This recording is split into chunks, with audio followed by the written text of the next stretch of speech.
அன்பான மாணவர்களே, மீண்டும் ஒரு காணொளி மூலமாக உங்களை சந்திப்பதில் மகிழ்ச்சி அடைகிறேன்.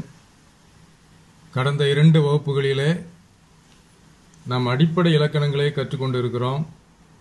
அலகிடுதல், பகுபத உறுப்பிலக்கணம் போன்ற அடிப்படை இலக்கணங்களை கற்றுக்கொண்டிருக்கிறோம். இன்றைக்கும் இலக்கண குறிப்புகள், அதாவது இன்றியமையாத இலக்கண குறிப்புகளை பற்றி நாம் பார்க்க போகிறோம். நாம் ஏற்கனவே சிறு வகுப்பிலே படித்த இலக்கணங்கள் தொடர் 2 வகைப்படும். ஒன்று தொகைநிலை தொடர், இரண்டாவதாக தொகாநிலை தொடர். தொகைநிலை தொடர் 6 வகைப்படும், தொகாநிலை தொடர் 9 வகைப்படும். தொகைநிலை தொடர் 6 வகையில் வேற்றுமை தொகை, வினைத்தொகை, பண்பு தொகை, உவமை தொகை, உம்மை தொகை, அன்மொழித் தொகை என 6 வகையாக நாம் படிக்கலாம். தொகாநிலை தொடர் 9 வகையிலே எழுவாய்த் தொடர், விழித்தொடர், வினைமுற்று தொடர், பெயரெச்சத் தொடர், வினையெச்சத் தொடர், வேற்றுமை தொடர், இடைச்சொல் தொடர், உரிச்சொல் தொடர், அடுக்கு தொடர் என 9 வகையாக நாம் படிக்கலாம். இதையெல்லாம் இலக்கண குறிப்புகளாக நாம் படிக்க வேண்டியது உள்ளது. 10ஆம் வகுப்பு, 11ஆம் வகுப்பு, 12ஆம் வகுப்புகளிலே இது முக்கியமான இலக்கணமாக கருதப்படுகிறது. இந்த இலக்கண குறிப்புகளை எப்படி கண்டுபிடிப்பது, எப்படி கண்டுபிடித்து எழுதுவது என்பதை பற்றி இன்றைய வகுப்பிலே நாம் பார்க்கலாம். முதலாவதாக பண்பு தொகை. ஒரு பண்பு தொகையை நாம் எவ்வாறு கண்டுபிடிப்பது என்று சொன்னால், ஒரு பண்பு பெயருக்கும் பெயர் சொல்லுக்கும் இடையில் மை என்னும் பண்பு விகுதியும் ஆகிய ஆன என்னும் பண்பு உறுப்புகளும் மறைந்து வரும். ஒரு பண்பு பெயர், அதாவது ஒரு பொருளினுடைய பண்பு. உதாரணமாக செந்தமிழ், இதனுடைய பண்பு, அது பிரித்தால் செம்மை பிளஸ் தமிழ். பண்பு பெயர் செம்மை.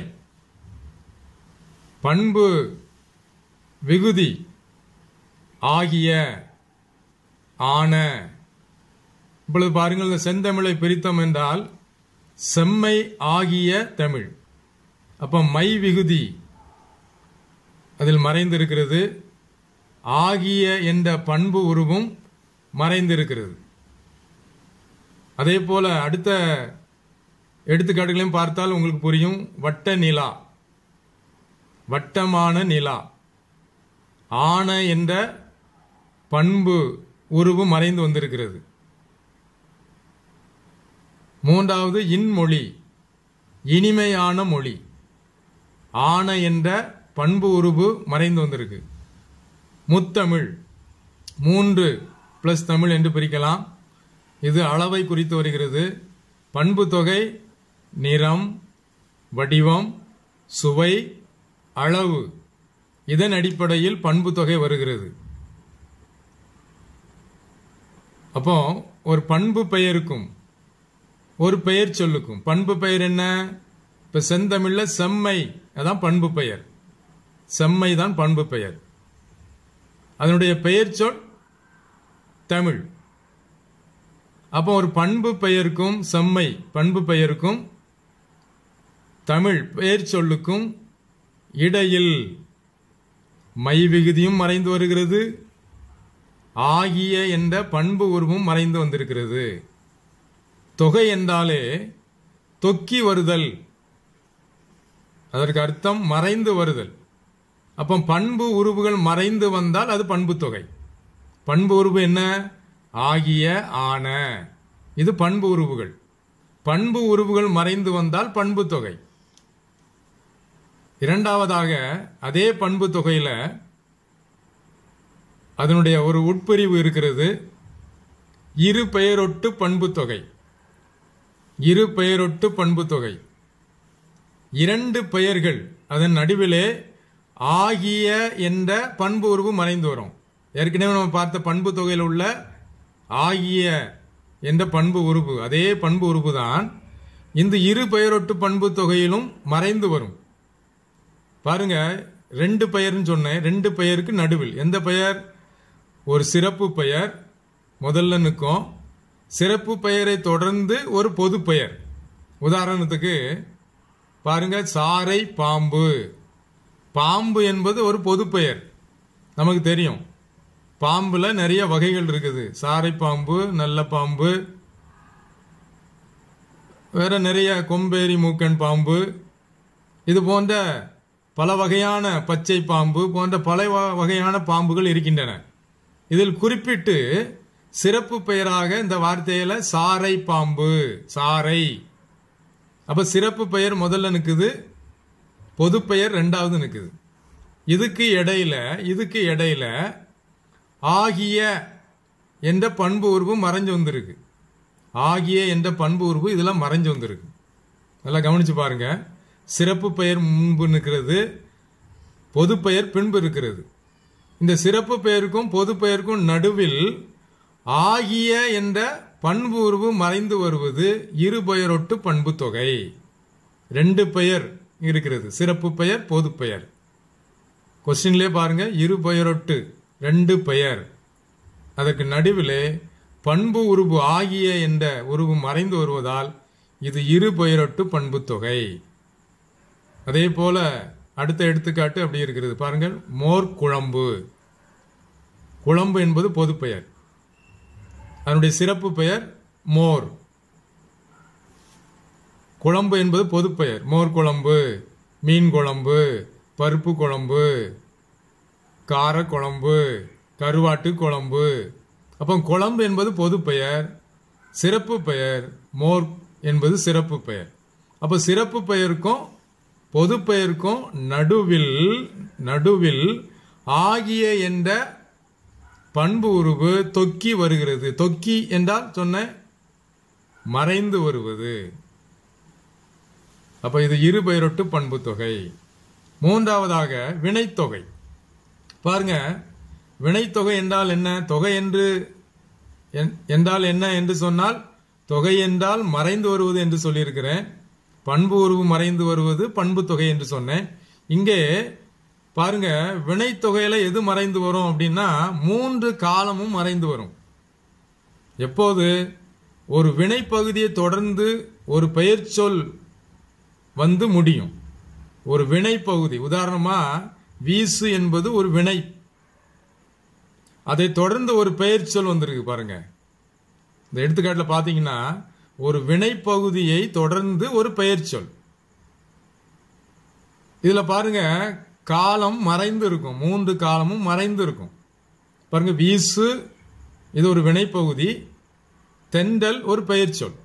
வினைப்பகுதிக்கும் பெயர் சொல்லுக்கும் நடுவுல 3 காலமும் மறைந்து வருவது. எப்படி?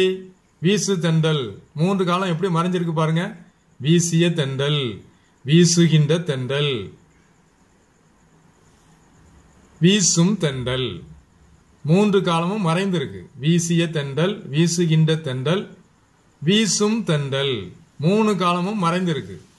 இன்னும் எளிமையாக வினைத்தொகையை எப்படி கண்டுபிடிக்கலாம் என்று சொன்னால், அந்த வினைத்தொகையினுடைய வார்த்தையை 2ஆக பிரித்தால் பாருங்க, வீசு தென்றல் 2 பகுதியா பிரிக்கணும், முதல்நிலை இறுதிநிலை.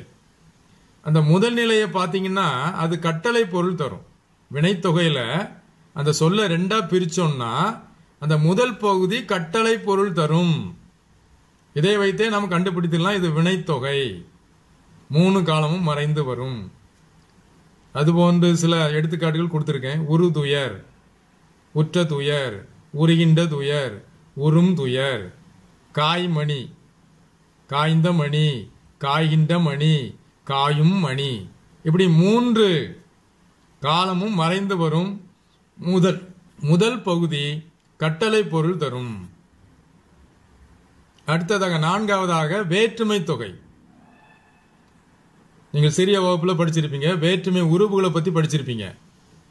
2ஆம் வேற்றுமை, 3ஆம் வேற்றுமை, 4ஆம் வேற்றுமை, 5ஆம் வேற்றுமை, 6ஆம் வேற்றுமை, 7ஆம் வேற்றுமை, 8ஆம் வேற்றுமை. முதல் வேற்றுமைக்கும் 8ஆம் வேற்றுமைக்கும் உருவு கிடையாது. 2ஆம் வேற்றுமையிலிருந்து 7ஆம் வேற்றுமை வரைக்கும் உருவுகள் உண்டு என்று நீங்கள் படித்திருக்கலாம். பாருங்க, வேற்றுமை தொகை என்றால் என்ன? தொகை என்றால் என்ன என்று சொன்ன தொக்கி வருவது, மறைந்து வருவது. அப்போ வேற்றுமை உருபுகள் மறைந்து வருவது, ஒரு சொல்லின் நடுவில் வேற்றுமை உருபுகள் மறைந்து வருவது வேற்றுமை தொகை. பாருங்க, மதுரை சென்றார், இதுல ஒரு வேற்றுமை உருவு மறைஞ்சிருக்கு. இந்த நடுவுல என்ன நடுவுல மறைஞ்சிருக்கு? மதுரை சென்றார், மதுரைக்கு சென்றார். அப்ப கு என்பது நான்காம் வேற்றுமை உருவு. கு என்பது நான்காம் வேற்றுமை உருவு. அப்ப இந்த நான்காம் வேற்றுமை உருவு மறைஞ்சு வந்திருக்கு. இரண்டாவது எடுத்துக்காட்டு பாருங்க, கை தொழுது. பாருங்க, கையால் தொழுது. ஆள் என்ற மூன்றாம் வேற்றுமை உருவு. ஆள் என்பது மூன்றாம் வேற்றுமை உருவு. அப்ப கை தொழுதுங்கிறது வேற்றுமை தொகை. எத்தனாவது வேற்றுமை தொகை? மூன்றாம் வேற்றுமை தொகை. அந்த உருவை வச்சுதான் நாம எத்தனாவது வேற்றுமை தொகை என்று நாம் கண்டுபிடித்து எழுத முடியும். கையால் தொழுது, அப்ப ஆள் அங்க மறைஞ்சிருக்கு, மூன்றாவது வேற்றுமை உருவு மறைஞ்சிருக்கு. எனவே இது வேற்றுமை தொகை. இப்ப நான்கு தொகைகள் படிச்சிருக்கிறோம். ஐந்தாவதாக பாருங்க, உருவும் பயனும் உடன் தொக்க தொகை. உருவும் பயனும் உடன் தொக்க தொகை, இது வேற்றுமை தொகையில ஒரு உட்பிரிவு. என்ன பார்ப்போம் இப்பொழுது.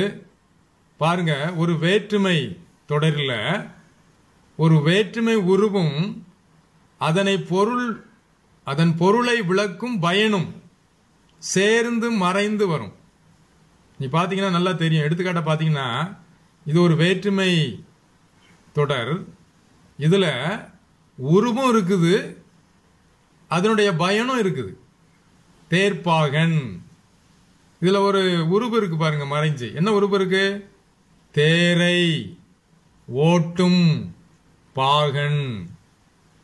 பாருங்க, தேரையில ஐ இருக்குது, இரண்டாம் வேற்றுமை உருவு மறைஞ்சிருக்கு. இங்க பாருங்க, தேர்ல இந்த ஐ மறைஞ்சிருக்கு, அப்போ உருவு மறைஞ்சிருக்குது. இன்னொன்று, அதனுடைய பயன் என்னது? ஓட்டும். இந்த ஓட்டுங்கிற வார்த்தை இங்க மறைஞ்சிருக்கு. கொடுத்திருக்கிற எடுத்துக்காட்டுல ஐ என்ற வேற்றுமை உருவும் மறைஞ்சிருக்கு, அதனுடைய பயனும் இங்க மறைஞ்சிருக்கு. எனவேதான் இதுக்கு பேரு உருவும் பயனும். உருவும் பயனும் உடன் தொக்க தொகை, ரெண்டு சேர்ந்து தொக்கி இருக்கு. வேற்றுமை தொகையில உருவும் பயனும் சேர்ந்து தொக்கி வந்திருக்கிறது, மறைந்து வந்திருக்கிறது. உருவும் பயனும் உடன் தொக்க தொகை. அடுத்த எடுத்துக்காட்டு பார்த்தீங்கன்னா புரியும் உங்களுக்கு. தமிழ் தொண்டு, தமிழுக்கு கு நான்காம் வேற்றுமை உருவு. தமிழுக்கு செய்யும் என்கிறது பண்பு.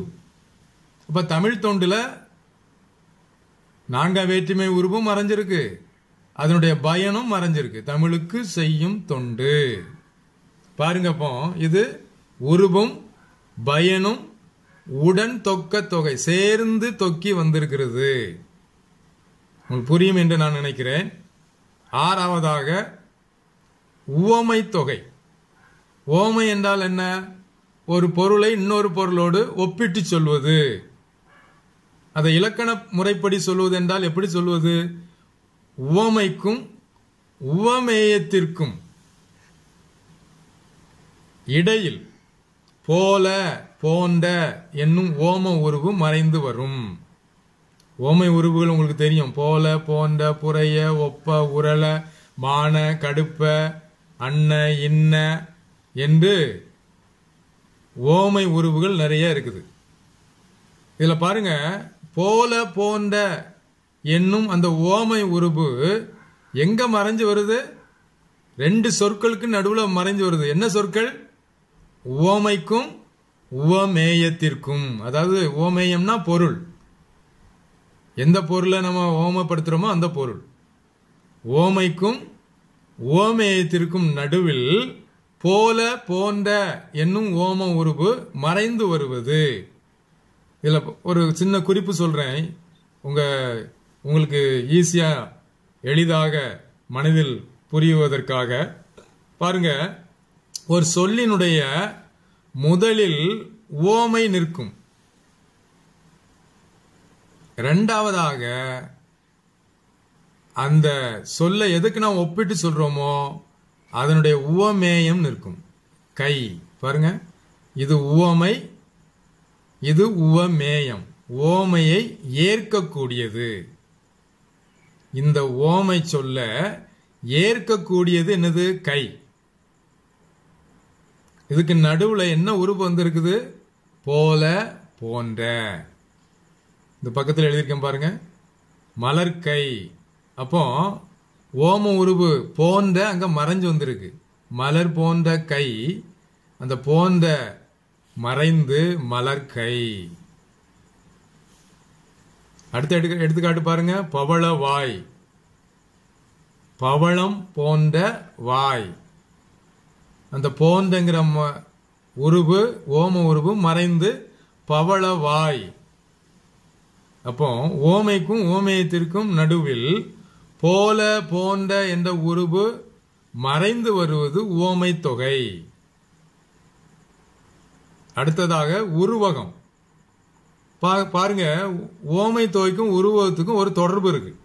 என்ன தொடர்பு இருக்குது? அங்க நான் சொன்னேன், முதலில் ஓமை நிற்கும், ரெண்டாவது ஓமேயம் நிற்கும் சொன்னேன். இங்க உருவகத்துல அப்படியே மாத்தி போடணும். ஓமை தொகையில முதல்ல உவமை நிற்கும், ரெண்டாவது உவமேயம் நிற்கும் சொன்னேன். இங்க உருவகத்துல முதலில் உவமேயம் நிற்கும், ரெண்டாவது உவமை நிற்கும். ஒரு வினா கேட்பாங்க, ஓமையை உருவகமாக மாத்துக. இப்படி ஒரு பவளவாய், இந்த ஓமையை உருவகமா மாத்து. அப்ப என்ன செய்யணும்? அப்படியே மாத்தி போடணும். பவளவாய் உருவகமா எப்படி மாத்துறது? வாய்ப்பவளம். இங்க கொடுத்திருக்கேன் உருவகத்துக்கு எடுத்துக்காட்டு. பவளவாய் என்னவா மாறும்? வாய்ப்பவளம். பாருங்க, இங்க ஓமை நிக்குது. ஓமை தொகையில ஓமை முதல்ல நிக்குது, ஓமையும் ரெண்டாவது நிக்குது. உருவகத்துல ஓமேயம் முதல்ல நிக்குது, ரெண்டாவது ஓமை நிற்குது. அப்ப இது என்ன அர்த்தம் அப்படின்னு சொன்னா, ஓமை ஓமேயும் ரெண்டும் ஒன்றே. ஓமை தொகை என்னது? அதுபோல என்ற அர்த்தம்.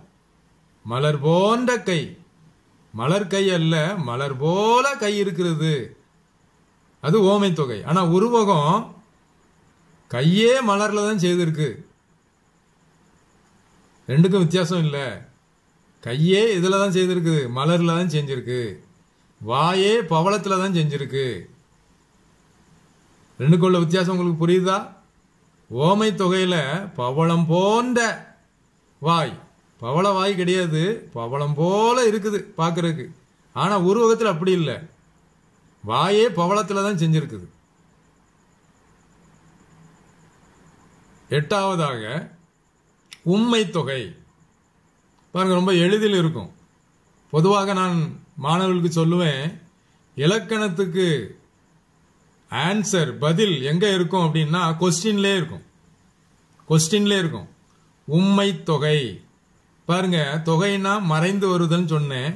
அப்ப எது மறைஞ்சு வரும்? என்ற உருவு மறைஞ்சு வரும். கொஸ்டின்ல ஆன்சர் இருக்கு பாருங்க. என்ற உருவு மறைந்து வரும். எங்க மறைஞ்சு வரும்? இரு சொற்களுக்கு இடையில். அது மாத்திரம் இல்ல, கடைசியிலும். ரெண்டு சொற்களுக்கு இடையிலும் இறுதியிலும் என்ற சொல் மறைந்து வருவது உம்மை தொகை. ஒரு எளிதான எடுத்துக்காட்டு பாருங்க. தாய் சேய், இதுல என்ன மறைஞ்சிருக்குது? என்ற சொல் மறைஞ்சிருக்கு. தாயும் சேயும், அண்ணனும் தம்பியும் மறைஞ்சிருக்கு பாருங்க. மறைஞ்சிருக்கு. இந்த எடுத்துக்காட்டுல மறைஞ்சிருக்கு.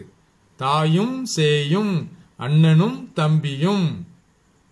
அப்போ என்ற உருவு மறைந்து வருவது உம்மை தொகை. இதனோடு தொடர்புடைய இன்னொரு இலக்கணம் இருக்குது, எண்ணும்மை. உம்மை தொகையோடு தொடர்புடைய மற்றும் ஒரு இலக்கணம் எண்ணும்மை. பாருங்க, ரெண்டுக்கும் என்ன வித்தியாசம்? அங்க மறைந்து வரும். எதுல? உம்மை தொகையில மறைஞ்சு வரும். ஆனா எண்ணும்மையில நேரடியா வரும். எண்ணிக்கை அடிப்படையில் இங்க ஒரு இங்க ஒரு பாருங்க, கொஸ்டின்ல ஆன்சர் இருக்கு. எண்ணிக்கை அடிப்படையில் வரக்கூடிய பாருங்க, இரு சொற்களுக்கு இடையிலும் இறுதியிலும் என்ற இடைச்சொல் நேரடியாக வரும். மறைந்து வருவது என்னது? உம்மை தொகை. அது தொகை, தொக்கி வருதல், மறைந்து வருதல். என்ற உருவு மறைந்து வந்தால் உம்மை தொகை. ஆனால் எண்ணும்மையில அதே என்ற அந்த சொல் நேரடியாக வந்திருக்கும். எடுத்துக்காட்டுல தாயும் சேயும் அண்ணனும் தம்பியும் அப்ப பாருங்க, ரெண்டுக்கும் தொடர்பு இருக்கா இல்லையா? உம்மை தொகையில நேரடியா வருது. எண்ணும்மையில உம்மை தொகையில மறைந்து வருகிறது. எண்ணும்மையில நேரடியாக வருகிறது. பாருங்க, 10வதாக அன்மொழி தொகை. அன்மொழி தொகையில நீங்க பாத்தீங்கன்னா, இந்த நம்ம ஏற்கனவே பார்த்த இந்த பண்பு தொகை, வேற்றுமை தொகை, வினைத்தொகை, ஓமை தொகை, பண்பு தொகை, இந்த தொகை அல்லாத வேறு சொற்கள் மறைந்து வருவது. அன்மொழி தொகை என்றால் என்ன? கொஸ்டின்ல ஆன்சர் இருக்கு பாருங்க. அல்லாத மொழி தொகை. அல்லாத மொழி தொகை. எது அல்லாத மொழி தொகை? வேற்றுமை, வினை, பண்பு, ஓமை, உம்மை ஆகிய தொகைநிலை தொடர்கள் அல்லாத வேறு சொற்கள் மறைந்து வருவது. வேற்றுமை தொகை, வினைத்தொகை, பண்பு தொகை, ஓமை தொகை, உம்மை தொகை ஆகிய தொகை நிலை தொடர்கள் அல்லாத வேறு சொற்கள். எடுத்துக்காட்ட பார்த்தா புரியும் உங்களுக்கு. சிவப்பு சட்டை பேசினார். பாருங்க, சிவப்பு சட்டை பேசினார். இதுல வேற்றுமையும் இல்ல, வினையும் இல்ல, பண்பும் இல்ல, ஓமையும் இல்ல, உண்மையும் இல்ல. கூடுதலாக அது இல்லாத வேறு சொற்கள் ஒண்ணு அதுல வந்திருக்கு. அணிந்தவர். சிவப்பு சட்டை பேசினார், சிவப்பு சட்டை அணிந்தவர் பேசினார். இந்த அணிந்தவர் என்ற சொல் வேற்றுமையில வராது, வினையிலையும் வராது, பண்புலையும் வராது, ஓமையிலையும் வராது, உண்மையிலையும் வராது. அது அல்லாத வேறு சொற்கள் வருவது. அதான் அன்மொழி தொகை. அடுத்த எடுத்துக்காட்டு பாருங்க. முறுக்கு மீசை வந்தார். முறுக்கு மீசையை உடையவர் வந்தார். அப்போ ஒரு அல்லாத ஒரு சொல் மறைந்து வருவது. வேற்றுமை, வினை, பண்பு, ஓமை, உம்மை ஆகியவைகள் அல்லாத வேறு சொற்கள் மறைந்து வருவது அன்மொழி தொகை. பாருங்க, இது வரைக்கும் நம்ம அந்த தொகை சொற்களை பத்தி பார்த்தோம், தொகைநிலை தொடர்களை பார்த்தோம். அடுத்ததாக பெயரெச்சம். பெயரெச்சம் என்றால் என்ன? ஒரு சொல் முடிவு பெறாத நிலையை நாம் பெயரெச்சம் என்று சொல்வோம். முடிவு பெற்ற நிலை என்ன சொல்லுவோம்? முற்று, வினை முற்று அப்படின்னு சொல்லுவோம். அப்ப எச்சம் என்றாலே என்ன? முடிவு பெறாத. முடிவு பெறாத. பெயரெச்சம்னா என்ன? ஒரு பெயரை கொண்டு முடியாத சொல், ஒரு முடியாத எச்சம். பாருங்க, முற்று பெறாத ஒரு வினை, இதான் வினை தான் இது. கேட்ட ஒரு முற்று பெறாத வினை ஒரு பெயர் சொல்லை கொண்டு முடிவது. பெயர் சொல், பாடல் பெயர் சொல். ஒரு முற்று பெறாத வினை, முற்று பெறாத வினை எது? கேட்ட. ஒரு பெயர் சொல்லை கொண்டு முடிவது. பாடல், கேட்ட பாடல். பெயரெச்சத்தை மிகவும் எளிதாக அடையாளம் எப்படி கண்டுகொள்வது என்றால், கேட்ட அந்த எச்சத்துல அந்த எச்சம் ஆல முடியும். பாருங்க, கேட்ட கேட்ட எச்சம் ஆல முடியும். எச்சம் ஆல முடியும். அடுத்த இன்னொரு எடுத்துக்காட்டு பாருங்க, செண்ட. அதுவும் ஆல முடிஞ்சிருக்கு, செண்ட. அப்ப பெயரெச்சத்தை எப்படி எளிதாக அடையாளம் காணலாம்? அந்த பெயரெச்சத்தில் வரக்கூடிய எச்சம் ஆல முடிஞ்சிருக்கும். பாருங்க, கேட்ட பாடல். அப்போ ஒரு முற்று பெறாத வினையும் ஒரு பெயர் சொல்லும், ஒரு முற்று பெறாத வினையும் ஒரு பெயர் சொல்லும். இவ்வாறு வருவது பெயரெச்சம். அடுத்ததாக நீங்க பாத்தீங்கன்னா ஈறு கெட்ட எதிர்மறை பெயரெச்சம். ஈறு கெட்ட எதிர்மறை பெயரெச்சம். வினாவிலே பதில் இருக்குது பாருங்க, வினாவிலே பதில் இருக்குது. ஈறு கெட்ட, அதாவது ஒரு எச்சத்தினுடைய ஈறு, ஈறுனா கடைசி, கடைசி எழுத்து. இங்க பாருங்க, எடுத்துக்காட்ட பாருங்க. இது ஒரு எச்சம், அழியாத. இது ஒரு எச்சம். இந்த வார்த்தை முடியல, அழியாதங்கிற வார்த்தை முற்று பெறல. அப்ப இது ஒரு எச்சம். இந்த எச்சத்தினுடைய ஈறு கெட்டு போயிருக்கு பாருங்க, இந்த இடத்துல வரல பாருங்க. இந்த ஈறு தே கெட்டு போயிருக்கு. ஈறு கெட்ட எதிர்மறை பொருள் தருது. எதிர்மறை பொருள் அழியா, வாடா, சிந்தா. பாருங்க, எதிர்மறை, ஆப்போசிட்ல அர்த்தம் தருகிறது. எதிர்மறை பொருள். அழியும் என்பதற்கு எதிர்மறை அழியா, வாடும் என்பதற்கு எதிர்மறை வாடா, சிந்தும் என்பதற்கு எதிர்மறை சிந்தா. அப்ப இந்த எச்சம் ஈறு கெட்டு போயிருக்குது, எதிர்மறை பொருள் தருது, பக்கத்துல ஒரு பெயர் சொல்ல கொண்டு வருது. அழகு, மலர், மணி, இது பெயர் சொல். பாருங்க, ஈறு கெட்டு போயிருக்கு, எதிர்மறை பொருள் தருகிறது, பக்கத்துல ஒரு பெயர் சொல். பாருங்க, கொஸ்டின்ல இருக்கு பாருங்க, ஈறு கெட்டு போயிருக்கு, ஈறு கெட்டு போயிருக்கு, எதிர்மறை பொருள் தருகிறது, அழியாத, வாடாத, சிந்தாத எதிர்மறை பொருள் தருது, அப்புறம் பக்கத்துல ஒரு பெயர் சொல் வருகிறது. எனவே இதுக்கு பெயர் ஈறு கெட்ட எதிர்மறை பெயரெச்சம். அடுத்ததாக பாருங்க, பெயரெச்சத்தை பத்தி படிச்சோம். இப்பொழுது வினையெச்சம். பெயரை கொண்டு முடிந்தால் ஒரு எச்சம், பெயரை கொண்டு முடிந்தால் பெயரெச்சம். அப்ப வினையெச்சம் என்றால் என்ன? ஒரு எச்சம் வினையை கொண்டு முடிந்தால் வினையெச்சம். எளிதாக நாம் பதில் சொல்லிடலாம். பாருங்க, ஒரு முற்று பெறாத ஒரு வினை வினை சொல்லை பெற்று வரும், அங்க பெயர் சொல்லை பெற்று வரும். ஒரு பெயரெச்சம் முற்று பெறாத வினையோடு ஒரு பெயர் சொல்லை பெற்று வரும், அது பெயரெச்சம். இது முற்று பெறாத வினை ஒரு வினை சொல்லை பெற்று வரும். உதாரணமா நான் இங்க எடுத்துக்காட்டா நான் கொடுத்திருக்கிறேன் பாருங்க. அந்த எச்சம் எப்படி முடியும்? உ இ. இதை வச்சு நம்ம கண்டுபிடிச்சிடலாம். ஒரு எச்சம் ஊல முடிஞ்சிருந்தா, ஈல முடிஞ்சிருந்தா அது வினையெச்சம். பாருங்க, சென்று வந்தான். இந்த சென்றுங்கிறது எச்சம், சென்றுங்கிறது ஒரு எச்சம். என்ன எச்சம்? இது வினையெச்சம். செல்லுதல் அப்படிங்கிற ஒரு வினைச்சொல். ஆனா வார்த்தை முடியல, ஒரு வினைச்சொல் முடியல, அதனால அது எச்சம், வினை எச்சம். சென்று வந்தான். பாடி மகிழ்ந்தனர். பாடி, இந்த எச்சம் முடியல, இது முடியல, வினைமுற்றா ஆகல, பாடி எச்சத்துல இருக்கு. இப்ப பாடுதல்ங்கிற ஒரு வினை எச்சமா இருக்குது. சோ இது வினை எச்சம். பாடி மகிழ்ந்தனர். அப்ப எளிதாக அடையாளம் கண்டுகொள்வது எப்படி?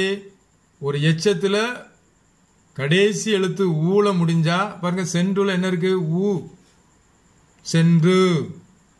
பாடியில் என்ன இருக்கு? ஈ, ஊ இ, ஊ இ, சென்று, பாடி.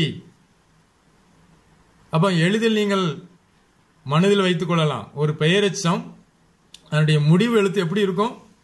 ஆல முடியும். வினையெச்சம் எப்படி முடியும்? ஊ ஈல முடியும். அடுத்ததாக பாருங்க, வினைமுற்று தொடர். கொஸ்டின்ல ஆன்சர் இருக்கு பாருங்க. ஒரு வினைமுற்று தொடர், ஒரு வினைமுற்று, அதை தொடர்ந்து ஒரு பெயர் சொல், ஒரு தொடர். பாடினாள் என்பது ஒரு வினைமுற்று, கண்ணை என்பது அதை தொடர்ந்து வருது. எனவே இது வினைமுற்று தொடர். ஒரு வினைமுற்றுடன் பெயர் சொல் தொடர்வது வினைமுற்று தொடர் எனப்படும். பாருங்க, வினைமுற்றம் அதை தொடர்ந்து ஒரு பெயர் சொல்லும் வருது. கொஸ்டின்ல ஆன்சர் இருக்கு பாருங்க, வினைமுற்று தொடர். 15வதாக அடுத்ததாக வியங்கோள் வினைமுற்று. வியங்கோள் வினைமுற்று பாருங்க, அதே போலதான் இது ஒரு வினைமுற்று தொடர். வியங்கோள் வியங்கோள் உறுப்புகள் எதெல்லாம் அப்படின்னா க, இய, இயர். க, இய, இயர். இதையும் எளிதில் அடையாளம் கண்டுகொள்ளலாம். ஒரு வியங்கோள் வினைமுற்றை எப்படி கண்டுபிடிக்கிறது? அதனுடைய சொல்லினுடைய இறுதியில் எப்படி முடிஞ்சிருக்கும்? க, இய, இயர். பாருங்க, ஆடுக, வருக, வாழ்க, வாழிய, வாழியர். பாருங்க, இதுல என்ன முடிஞ்சிருக்கு பாருங்க.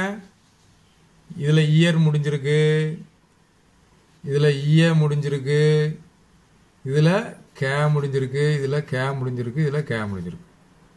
அப்ப ஒரு வினைமுற்றினுடைய இறுதியில கடைசியில க, இய, இயர் என்ற உறுப்புகளை கொண்டு முடியக்கூடிய சொற்களுக்கு பெயர் வியங்கோள் வினைமுற்று என்று பெயர்.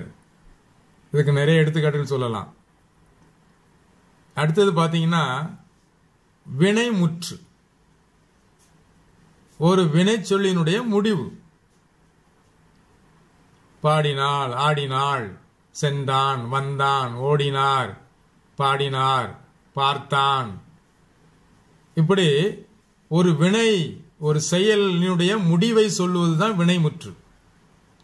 ஏற்கனவே வினைமுற்று தொடர் பார்த்தோம். அதுக்கு இதுக்கு என்ன வித்தியாசம்? அந்த வினைமுற்றை தொடர்ந்து ஒரு பெயர் சொல் வருது. ஆனா இங்க ஒரு வினைமுற்றோட முடிஞ்சிருது. ரெண்டுக்கும் உள்ள வித்தியாசம் அதுதான். வினைமுற்று தொடர்ல ஒரு வினைமுற்றை தொடர்ந்து ஒரு பெயர் சொல் வருது. வினைமுற்றுல ஒரே ஒரு வினைமுற்றோடு முடிஞ்சிருது. அடுத்ததாக மிக முக்கியமான இலக்கண குறிப்பு, அடிக்கடி கேட்கக்கூடிய இலக்கண குறிப்பு பாருங்க. வினையால் அணையும் பெயர். கொஸ்டின்ல ஆன்சர் இருக்கு பாருங்க. ஒரு வினையும் அந்த வினையை செய்த பெயரும். அணையும் என்றால் என்ன? சேர்ந்து அப்படின்னு அர்த்தம். வினையும் பெயரும் சேர்ந்து வருவது. ஒரே சொல்லில் வினையும் பெயரும் சேர்ந்து வருவது வினையால் அணையும் பெயர். அப்ப பாருங்க, ஒரு வினையையும் குறிக்கும், அதாவது ஒரு செயலையும் குறிக்கும், அந்த வினையை செய்தவரையும் குறிக்கும், அந்த செயலை செய்தவரையும் குறிக்கும். ரெண்டும் ஒரே சொல்லில் இருக்கும். இதற்கு பெயர் வினையால் அணையும் பெயர். எடுத்துக்காட்ட பாருங்க. இடிப்பார். இதுல வினை என்ன வினை இருக்குது? இடித்தல். பெயர் என்ன பெயர் இருக்குது? அது பலரை குறிக்குது, பலர்பால குறிக்குது. அப்போ வினையையும் குறிக்குது, வினை செய்தவர்களையும் குறிக்குது. எனவே இது வினையால் அணையும் பெயர். இன்னொரு எடுத்துக்காட்டு பாருங்க. இகழ்ந்தான். இகழ்தல் என்ற ஒரு வினை, அந்த செயலை செய்த ஒரு ஆண்பால் பெயர். பாருங்க, வினையும் பெயரும் சேர்ந்து இருக்கு இந்த சொற்கள்ல. இகழ்தல் ஒரு வினை, அந்த வினையை செய்தவன் ஒரு ஆண். எனவே வினையையும் வினையை செய்தவனையும் குறிப்பது வினையால் அணையும் பெயர். அடுத்ததாக உரிச்சொற்றொடர். உரிச்சொற்றொடர். உரிச்சொற்றொடர் என்றால் என்ன? பாருங்க, பெயர் சொல்லுக்கு வினை சொற்களுக்கும் உரிய சொற்களாக அமையக்கூடிய சொற்கள் தான் உரி சொற்கள். சில பெயர் சொற்களுக்கும் வினை சொற்களுக்கும் உரித்தான பொருத்தமான சொற்கள், உரித்தான சொற்கள் உரி சொற்கள். எதெல்லாம் உரி சொற்கள் என்று சொன்னால் பாருங்க, சால, உரு, தவ, நனி, தட, களி, கூர், கடி, மா. பாருங்க, இதெல்லாம் உரிச்சொற்கள். இவ எல்லாத்திற்கும் ஒரு அர்த்தம் இருக்குது.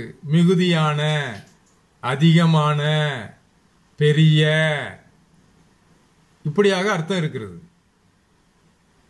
இந்த சொற்கள் ஒரு பெயர் சொல்லையோ அல்லது ஒரு வினை சொல்லையோ சேர்ந்து வரும். ஏற்கனவே சொன்னேன், ஒரு பெயர் சொல்லோடு ஒரு வினை சொல்லோடு அதற்கு பொருத்தமாக சேர்ந்து வருவது உரித்தான சொற்கள், உரிய சொற்கள். ஒரு பெயர் சொல்லுக்கு உரிய சொற்கள், ஒரு வினை சொல்லுக்கு உரிய சொற்கள். எடுத்துக்காட்ட பாருங்க. மா அல், அல்லுனா இரவு, மான்னா பெரிய. அதாவது என்ன அர்த்தத்தில் இது வந்திருக்கு அப்படின்னா, ரொம்ப கும்மிருட்டுன்னு சொல்லுவாங்கல்ல, ரொம்ப கும்மிருட்டா இருக்கு, ரொம்ப டார்க்னஸா இருக்கு. மா அல், அல்லுனா இரவு. வெறுமனே இரவுன்னு சொல்லாம அந்த பெயர் சொல்லோடு ஒரு உரிச்சொல், அதிகமான இரவு. அதே மாதிரி அடுத்த பாருங்க, கூர் மதி. மதினா அறிவு. வெறுமனே அறிவுன்னு சொல்லாம அதோடு சேர்ந்து உரிய சொல், உரிச்சொல் ஒன்று வந்திருக்கு. கூர்னா ரொம்ப கூர்மையான அறிவை உடையவன். சால பெரிது, மிக பெரிதுன்னு அர்த்தம். பெரிது என்ற அந்த சொல்லுக்கு உரிய சொல் சால. கடி கமல், கமல்னா வாசனை, கடினா மிகுந்த அப்படின்னு அர்த்தம், மிகுந்த வாசனை. அப்ப வாசனை என்ற அந்த சொல்லுக்கு உரிய சொல் எது? கடி. நனி பெய்தது, நனி பெய்தது, மிகுதியாக பெய்தது. மழை நனி பெய்ததுன்னு சொல்லுவாங்க. அப்ப பெய்ததுங்கிற அந்த வினை சொல்லுக்கு உரிய சொல் எது? நனி. நனி பெய்தது. இந்த எடுத்துக்காட்டோட எழுதிக்கலாம். நனி பெய்தது. அப்ப பெய்தது என்ற வினை சொல்லுக்கு சரியான உரிச்சொல் நனி, மிகுதியாக பெய்தது. மதி என்ற பெயர் சொல்லுக்கு உரிய சொல் கூர். பாருங்க, அடுத்தது அடுக்கு தொடர். அடுக்கு தொடர் உங்களுக்கு தெரியும். ஒரு சொல் 2-3 முறை அடுக்கி வருவது, தொடர்ந்து அடுக்கி வருவது, இது அடுக்கு தொடர். இந்த அடுக்கு தொடரை பிரித்தால் பொருள் தரும், பிரித்தால் பொருள் தரும். பாருங்க, அடுக்கு தொடர் என்றால் என்ன? ஒரு சொல் 2-3 முறை அடுக்கி வருவது, பிரித்தால் பொருள் தரும். வருக வருக, போ போ, வாழ்க வாழ்க. பாருங்க, இதை பிரித்தால் பொருள் தரும். இந்த வருக வருக பிரிச்சா வருக பிளஸ் வருக, இதுக்கும் மீனிங் இருக்கு, அதுக்கும் அதே மீனிங் தான்.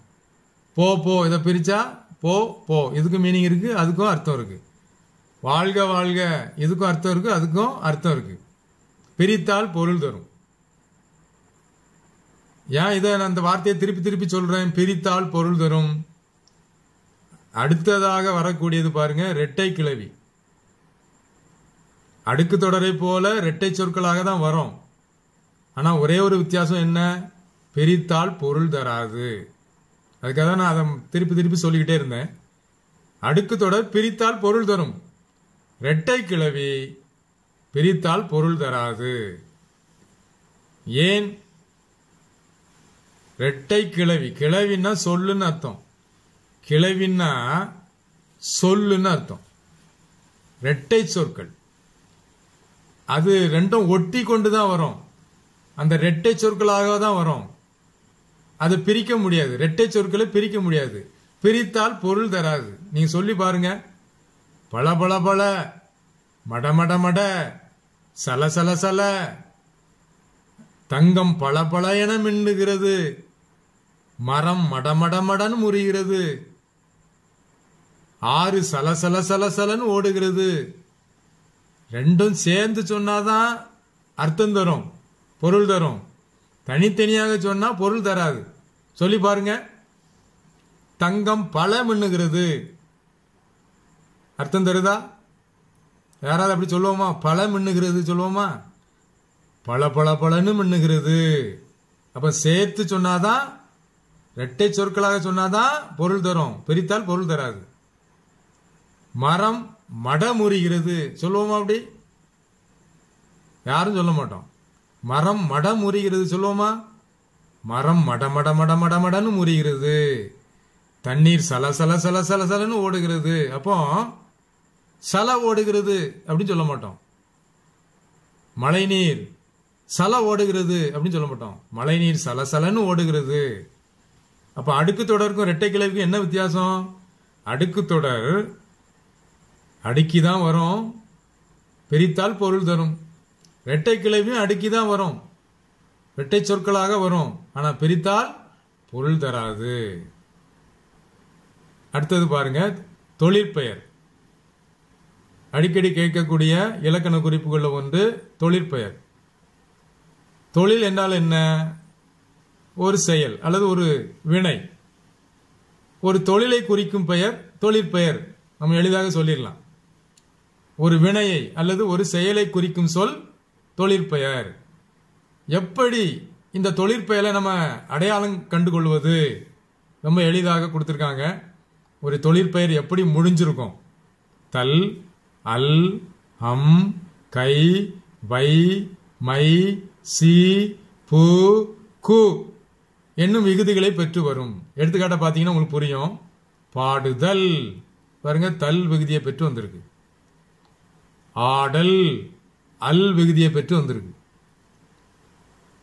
தல், ஈதல் தல் விகுதியை பெற்று வந்திருக்கு. நடவாமை மை விகுதியை பெற்று வந்திருக்கு. பாருங்க, வாழ்க்கை கை என்று முடிஞ்சிருக்கு. கை கை விகுதி பெற்று வந்திருக்கு. காட்சி பாருங்க, சி. அப்போ ஒரு தொழிற்பெயர் எப்படி முடிஞ்சிருக்கிறோம்? மிக எளிதாக அடையாளம் கண்டு கொள்ளலாம். தல், அல், அம், கை, வை, மை, சி, பு, கு என்னும் விகுதிகளை பெற்று முடியும். ஒரு செயலை குறிக்கும் சொல் தொழிற்பெயர். ஒரு தொழிலை குறிக்கும் சொல் தொழிற்பெயர். அடுத்ததாக பாருங்க, இடைக்குறை. அடுத்த இலக்கண குறிப்பு இடைக்குறை. ரொம்ப எளிதானது. ஒரு சொல்லுக்கு இடையில ஒரே எழுத்து குறைந்து வருவது. ஒரு சொல்லின் இடையில் ஒரு எழுத்து குறைந்து வருவது. எடுத்துக்காட்ட பாத்தீங்கன்னா புரியும். பாருங்க, கண்ணீர் அப்படின்னு இருக்க வேண்டிய இடத்துல கணீர்னு இருக்குது. ஒரு எழுத்து குறைஞ்சு வந்திருக்கு. இந்த இன்னும் இந்த நடுவில் வரணும். ஒரு எழுத்து குறைஞ்சு வந்திருக்கு. கண்ணீர் என்னவா மாறி இருக்குது? கணீர். பாருங்க, அடுத்தது பாருங்க, எல்லாம் அப்படிங்கிறது எப்படி மாறி இருக்கு? இதுல வரணும் இல்லு. இந்த இல்லு வந்து இங்க வரணும். அப்போ ஒரு எழுத்து குறைஞ்சிருக்கு. எல்லாம் எல்லாம். அடுத்து பாருங்க, உள்ளம். இந்த இல் வந்து குறைஞ்சிருக்கு. உளம் அப்படின்னு முடிஞ்சிருக்கு. ஒரு எழுத்து குறைஞ்சி உளம். அப்போ ஒரு சொல்லின் இடையில ஒரு எழுத்து குறைந்து வருவது இடைக்குறை. அடுத்ததாக பாருங்க, மருவு. மருவு என்றால் என்ன? மருவி வருவது. அதாவது ஒரு சொல் சுருங்கி வருவது. ஒரு சொல் சுருங்கி வருவதை மருவு என்று சொல்லுகிறோம். எடுத்துக்காட்டாக பாருங்க, என் தந்தை என்ற சொல் மருவி சுருங்கி எப்படி வந்திருக்கு? எந்தை. என் தந்தை என்ற சொல் மருவி அதாவது சுருங்கி எந்தை என்று வந்திருக்கு. அடுத்தது பாருங்க, தஞ்சாவூர் என்ற சொல் சுருங்கி தஞ்சை என வந்திருக்கு.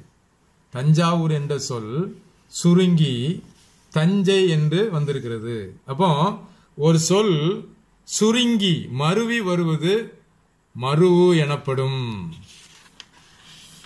பாருங்க, இது ரொம்ப முக்கியமான இலக்கணம். 10ஆம் வகுப்புல முதல் இயலில் வரக்கூடிய இலக்கண பகுதி. 10ஆம் வகுப்பு தமிழ் முதல் இயலில் வரக்கூடிய இலக்கண பகுதி. இதை நாம் இலக்கண குறிப்பாகவும் படித்துக் கொள்ளலாம். கொஸ்டின் ஆன்சராகவும் வினா விடையாகவும் நாம் படித்துக் கொள்ளலாம். பாருங்க, அளபடை. இந்த அளபடை என்றால் என்ன? அளபெடுத்தல், செய்யுளில் அளபெடுத்தல், அதாவது நீண்டு ஒலித்தல். நீண்டு ஒலித்தலை அளபடை என்று நாம் சொல்லுகிறோம். இந்த அளபடை ரெண்டு வகைப்படும். பாருங்க, உயிரளபடை, ஒற்றளபடை.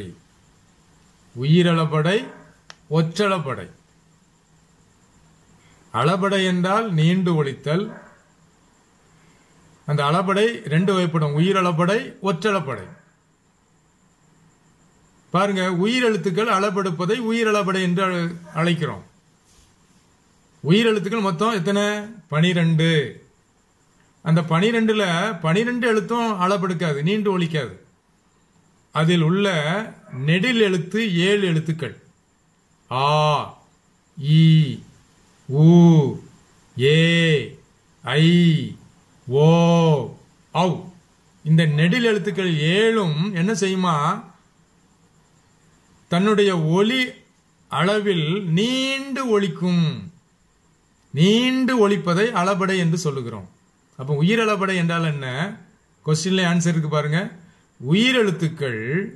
உயிரெழுத்துக்களில் நெடில் எழுத்துக்கள் 7ம் நீண்டு ஒலிப்பதை உயிரளபடை என்று அழைக்கிறோம். சரிதானா? இந்த உயிரளபடை 3 வகைப்படும். பாருங்க, செய்யுளிசை அளபடை, இன்னிசை அளபடை, சொல்லிசை அளபடை. இதை நம்ம விரிவா பார்க்கலாம். செய்யுளிசை அளபடை, இன்னிசை அளபடை, சொல்லிசை அளபடை. பாருங்க, இன்னொரு அளபடை பார்த்தோம். அளபடை 2 வகைப்படும், உயிரளபடை, ஒற்றளபடை. ஒற்றளபடைனா என்ன? ஒற்றை எழுத்துக்கள் அளபெடுப்பது, அதாவது மெய்யெழுத்துக்கள். ஒற்றெழுத்துக்கள்னா என்ன? புள்ளி வச்ச மெய்யெழுத்துக்கள். ஒற்றெழுத்துக்கள் அளபெடுப்பதை ஒற்றளபடை என்று அழைக்கிறோம். பாருங்க, எந்த ஒற்றெழுத்துக்கள்லாம் அளபெடுக்கும்? மெய்யெழுத்துக்கள் மொத்தம் எத்தனை? 18 இருக்கு, நமக்கு தெரியும். மெய்யெழுத்துக்கள் மொத்தம் 18. அதுல 18 மெய்யெழுத்துக்களும் அளபெடுக்குமா? இல்ல, 10 மெய்யெழுத்துக்கள். எந்த மெய்யெழுத்துக்கள்லாம் பாருங்க? இங்கு, இஞ்சி, இன், இன், இம், இன், இவ், இ, இல், இல். இந்த 10 மெய்யெழுத்தோட ஒரு ஆயுத எழுத்தும் சேர்ந்து மொத்தம் 11 எழுத்துக்கள். 11 எழுத்துக்கள். மெய்யெழுத்துக்கள் 10 பிளஸ் ஒரு ஆயுத எழுத்து, மொத்தம் 11 எழுத்துக்கள். இந்த ஒற்றை எழுத்துக்கள் அளபெடுப்பதினால் அது ஒற்றளபடை என்று நாம் அழைக்கிறோம். முதலாவதாக நம்ம அந்த உயிரளபடையினுடைய வகையை பார்க்கலாம். முதல் வகை செய்யுளிசை அளபடை. பாருங்க, இதுக்கு இன்னொரு பெயர் இசை நிறை அளபடை. ஒரு மதிப்பெண் விடையில கேட்பாங்க, செய்யுளிசை அளபடைக்கு மற்றொரு பெயர் என்ன? இசை நிறை அளபடை. பாருங்க, கொஸ்டின்ல ஆன்சர் இருக்குது. செய்யுள்ள இசைனா ஓசைன்னு அர்த்தம். செய்யுள்ள ஓசை குறையும் பொழுது அளபெடுக்கும். எது அளபெடுக்கும்? நான் ஏற்கனவே சொல்லியிருக்கேன், நெடில் எழுத்துக்கள் 7ம் அளபெடுக்கும். செய்யுள்ள, கொஸ்டின்ல ஆன்சர் இருக்கு பாருங்க. செய்யுள்ள ஓசை, இசைனா ஓசை. செய்யுள்ள இசை குறையும் பொழுது அல்லது ஓசை குறையும் போது நெடில் எழுத்துக்கள் 7ம் அளபெடுப்பது, நீண்டு ஒலிப்பது. அதற்கு பெயர் செய்யுளிசை அளபடை. செய்யுள்ள, கொஸ்டின்ல ஆன்சர் இருக்கு பாருங்க. செய்யுள், செய்யுள், ஓசை, இசை, நீண்டு ஒலிக்கிறது, அளபடை. செய்யுள்ள ஓசை அளபெடுப்பது, நீண்டு ஒலிப்பது, செய்யுளிசை அளபடை என்று பெயர். சரி, இது எப்படி அடையாளம் கண்டுகொள்வது? இது செய்யுளிசை அளபடை தான் என்று எப்படி அடையாளம் கண்டுகொள்வது? பாருங்க, அந்த நெடிலுக்கு பக்கத்துல அதற்கு இனமாகிய குறில் எழுத்து பக்கத்தில் வந்திருக்கும். நீ பாத்தீங்கன்னா தெரியும். ஓதல் வேண்டும். ஓ நெடில், நெடில் அளபெடுத்திருக்கு. எப்படி அடையாளம் பார்க்க கண்டுகொள்கிறோம்? அதற்கு இனமாகிய குறில் எழுத்து ஓ. ஓ நெடில், அதுக்கு இனமாகிய குறில் எழுத்து ஓ. பாருங்க. அப்ப இது செய்யுள்ள அளபடுத்ததை எப்படி கண்டுபிடிக்கிறது? நெடில் பக்கத்துல அதற்கு இனமாகிய ஒரு குறில் எழுத்து பக்கத்துல இருக்கும். இது செய்யுள் இசை அளபடை. இன்னும் எளிதாக கண்டுபிடிக்கிறது எப்படி அப்படின்னா, அசையை பிரித்து பார்த்தா தெரியும். இந்த சொல்லினுடைய அசைய ரெண்டா பிரிச்சு பார்த்தா தெரியும். 2 அசை கொண்டதாக வரும், ஈரசை பெற்று வரும். அப்ப செய்யுள் இசை அளபடை எப்படி வரும்? 2 அசைகளை கொண்டதாக வரும். இதை எளிதாக நாம கண்டுபிடிச்சிடலாம். நெடில் அளபடுத்திருக்கோம், நெடில் பக்கத்துல அதனுடைய இன குறில் எழுத்து இருக்கும். அதை பிரிச்சு பார்த்தா 2 அசை இருக்கும், 2 அசை.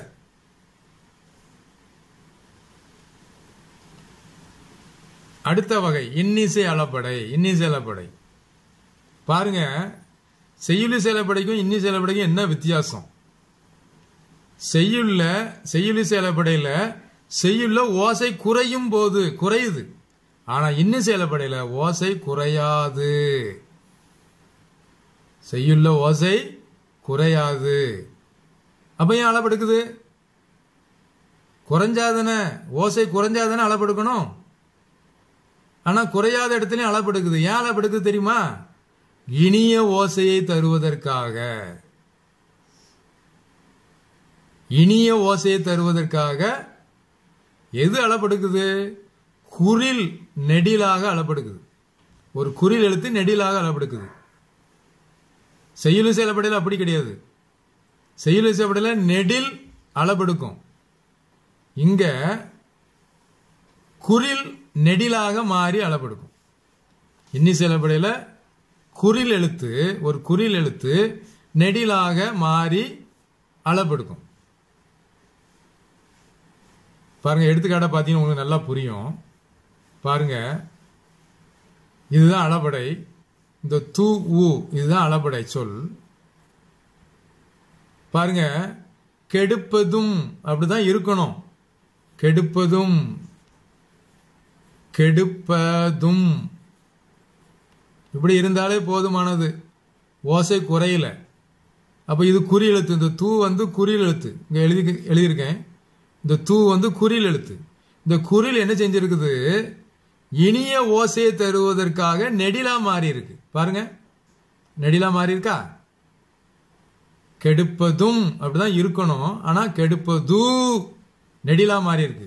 தூ தூவா மாறி பக்கத்துல அளபெடுத்திருக்கு பாருங்க. அதுக்கு இனமாகிய குறில் எழுத்து ஊ வந்திருக்கு பாருங்க.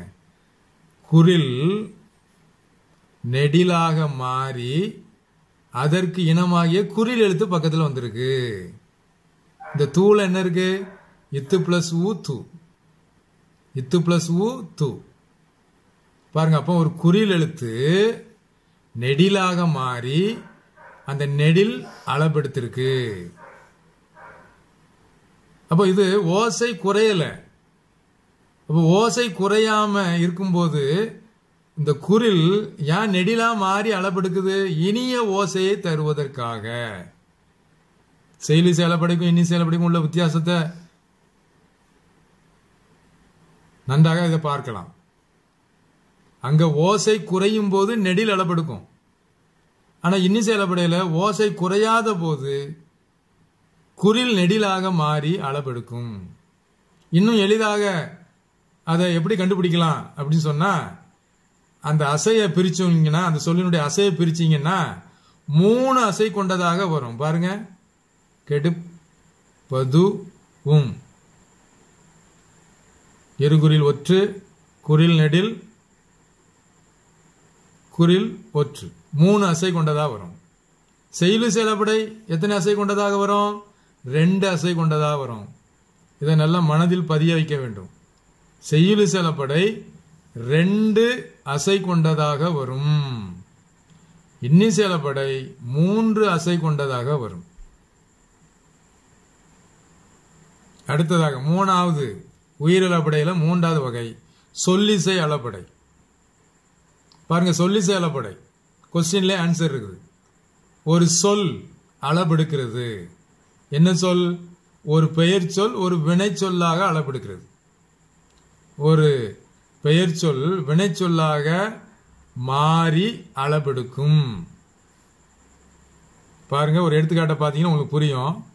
உரநசையி, உரநசையி, இதுல அந்த நசை இது ஒரு பெயர் சொல். என்ன அர்த்தத்தில் இருக்குது? விருப்பம் அப்படிங்கிற ஒரு பெயர் சொல்ல இருக்குது. நசை என்பது விருப்பம் என்ற ஒரு பெயர் சொல்லா இருக்குது. இந்த பெயர் சொல் என்ன ஆக போகுது? இப்போ ஒரு வினை சொல்லா மாறப்போகுது. அப்ப இந்த நசை என்னவா மாறணும்? நசை ஈ.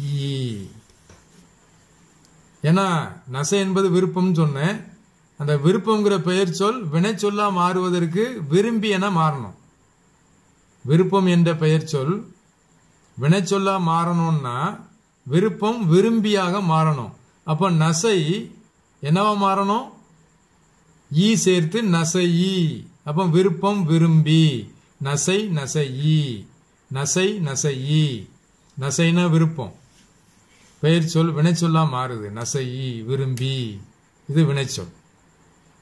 அப்ப பாருங்க, ஒரு பெயர் சொல் வினை சொல்லாக மாறி அளபெடுப்பதற்கு பெயர் சொல்லிசை அளபடை. இதை எப்படி கண்டுபிடிக்கலாம்? அந்த சொல்லிசை சொல் கடைசியில ஈல முடியும். ஈல முடியும். வரநசையி, உரநசையி, கெளியி, கெளியி. இப்படியாக அந்த கடைசி எழுத்து ஈல முடியும். இதை எளிதாக அடையாளம் கண்டு கொள்ளலாம். சொல்லிசை அளபடைய அந்த அளபடை ஈல முடிஞ்சா அது சொல்லிசை அளபடை. பாருங்க, கடைசியாக அந்த அளபடை 2 வகைப்படும் சொன்னேன். உயிர் அளபடை, ஒற்றளபடை. உயிர் அளபடை 3 வகைப்படும். இப்ப நம்ம பார்த்தோம். அடுத்து ஒற்றளபடை.